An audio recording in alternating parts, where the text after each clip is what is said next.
The fact that the approach was also the same in the film was something which made the ending land with such impact. Throughout the film, both Do-man and Tae-yoon had different perspectives on how one would solve a case. Do-man had an arrogance to him and believed that he had an eye to be able to spot a killer, something which most of the first part of the film was focused on. He would bring in people that had committed crimes in the past that were similar and gave them the eye test, something which was shown the most during the interrogation of Kwang Ho, the person who had some kind of mental disability and scars on him. Whereas Tae-yoon believed more in looking at the evidence that was out there, albeit not much, and then making educated decisions based on all of the different scenarios.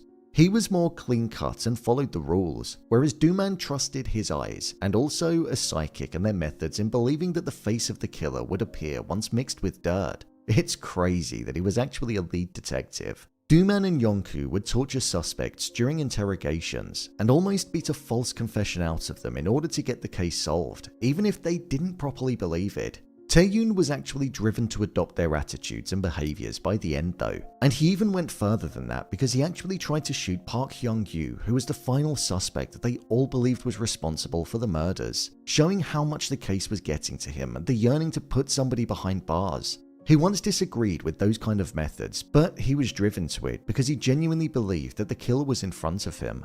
The final victim, which was the young schoolgirl that was killed, represented innocence, and the fact that the killer had moved on to killing a young schoolgirl, the very person that brought Tae-yoon down to earth and he even helped earlier on in the film, was his turning point, as there was then a personal connection to the murders for him. She was brought into the shed earlier on in the movie with her friend and was told that it didn't matter if she was in a pair or on her own when she was walking back in the dark. It was said that regardless, she'd have nothing to worry about.